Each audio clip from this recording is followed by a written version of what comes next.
Assalamualaikum warahmatullahi wabarakatuh. Kami dari kelompok 7 yang beranggotakan saya sendiri, Lutfi Atika, NIM 144, Febi Nurisa, NIM 146, Fari Putri Septiasi, NIM 148, dan Cindy Cahyani Ramadan, NIM 152. Di sini kami akan mempresentasikan hasil diskusi kami yang berjudul Integrasi, Interkoneksi, dan Islamisasi Ilmu Pengetahuan. Mayoritas orang beragama ditentukan oleh faktor keturunan baik dari ibu maupun dari ayah. Jadi secara tidak langsung kita sudah beragama dari kita sejak lahir. Di muka bumi ini tidak ada agama yang mengajarkan kita tentang kejelekan atau keburukan. Setiap agama mengajarkan suatu ajaran mengenai tuntunan hidup atau dorongan hidup agar kita menjauhi keburukan yang dapat merugikan diri kita sendiri atau diri orang lain. Memaknai entitas dalam kehidupan umat Islam, kita harus mempercayai Al-Quran yang merupakan firman Allah atau pesan Allah yang wajib kita percayai akan kebenarannya dan keberadaannya.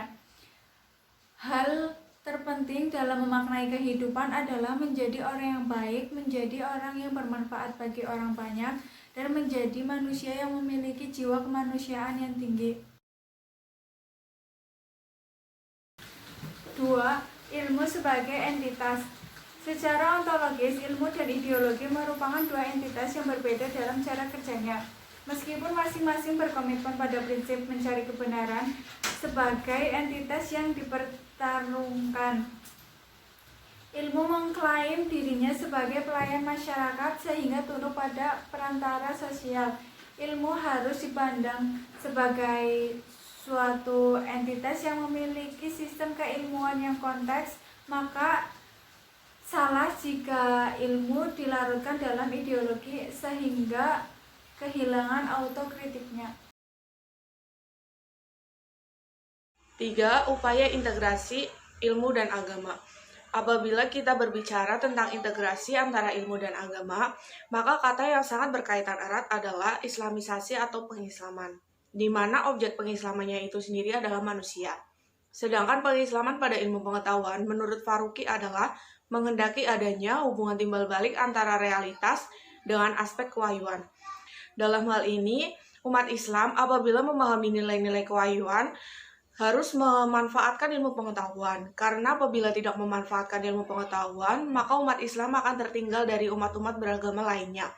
Karena realitasnya, ilmu pengetahuanlah yang membuat peradaban manusia berkembang. Selain itu, agama pun ikut serta dalam membantu ilmu pengetahuan agar tetap bersikap manusiawi dan selalu menyikapi persoalan-persoalan konkret yang mesti dihadapi. Agama pun selalu mengingatkan kita bahwa ilmu bukanlah satu-satunya jalan menuju kebenaran dan makna terdalam dari kehidupan. 4. Pemikiran Amin Abdullah tentang integrasi interkoneksi. Pemikiran integrasi interkoneksi ini merupakan tawaran yang digagas oleh Amin Abdullah dalam menghadapi dikotomi yang cukup tajam antara ilmu umum dan ilmu agama. Asumsi dasar dalam pemikiran ini adalah bahwa dalam memahami kompleksitas fenomena kehidupan yang dihadapi dan dijalani manusia, setiap bangunan keilmuannya, baik ilmu agama, ilmu sosial, humaniora maupun kealaman tidak dapat berdiri sendiri. Adanya kerjasama, saling membutuhkan, dan bertegur sapa antar ilmu justru akan dapat memecahkan persoalan yang dihadapi oleh manusia.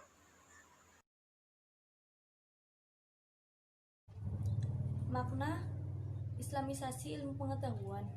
Secara istilah, Islamisasi ilmu pengetahuan adalah suatu proses pengembalian pemahaman yang antagonistik terhadap Islam dan ilmu pengetahuan kepada pemahaman yang akomodatif antara Islam dan ilmu pengetahuan, sehingga tidak terjadi kesan pemisahan antara kelompok modern dan kelompok klasik karena pemahaman yang berbeda terhadap pengkhususan ilmu agama dan ilmu umum.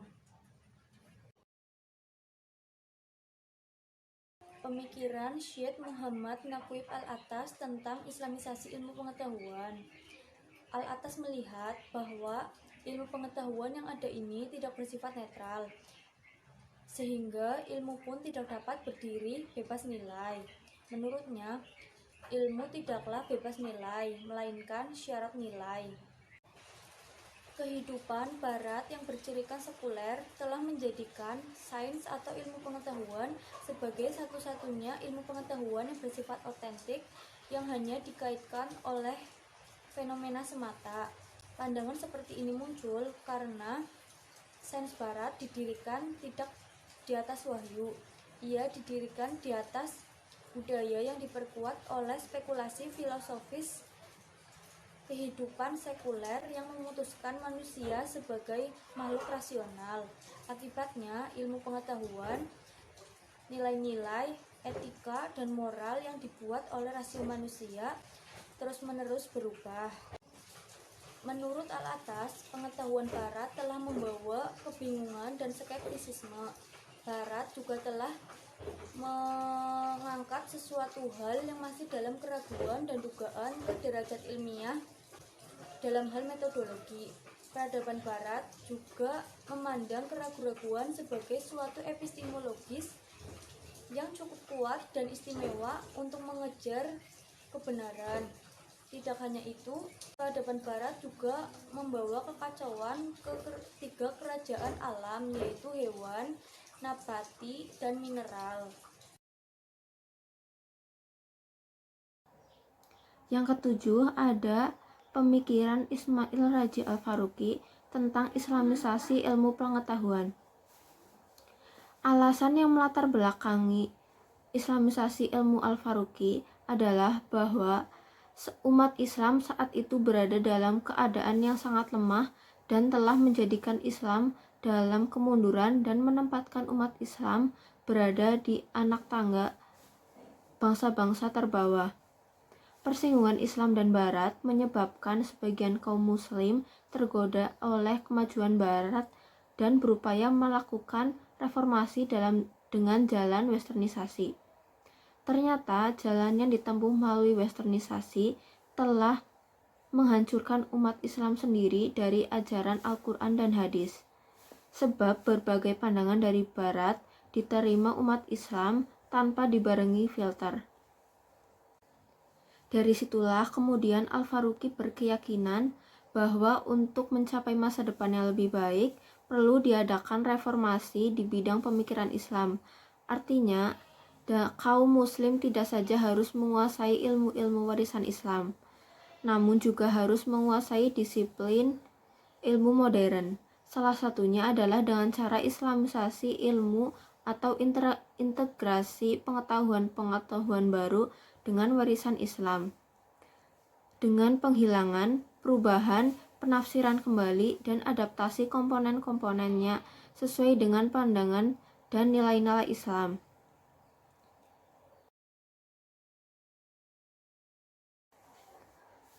Yang kedelapan, ada pemikiran Zainuddin Sardar tentang Islamisasi ilmu pengetahuan.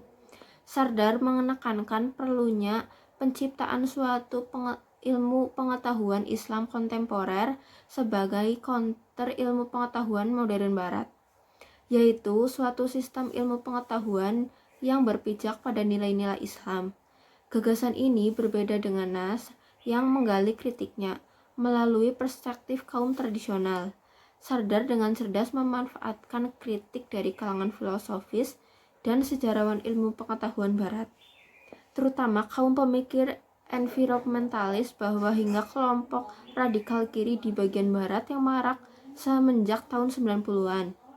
Sardar memberikan solusi dengan mengatakan bahwa islamisasi ilmu pengetahuan harus berangkat dari membangun epistemologi Islam. Sebagai hal ini bisa mengendalikan sistem ilmu pengetahuan yang dibangun atas pilar-pilar ajaran Islam. Baginya, islamisasi ilmu pengetahuan harus berangkat dari membangun epistemologi Islam sehingga benar-benar bisa menghasilkan sistem ilmu pengetahuan yang dibangun atas fondasi ajaran Islam.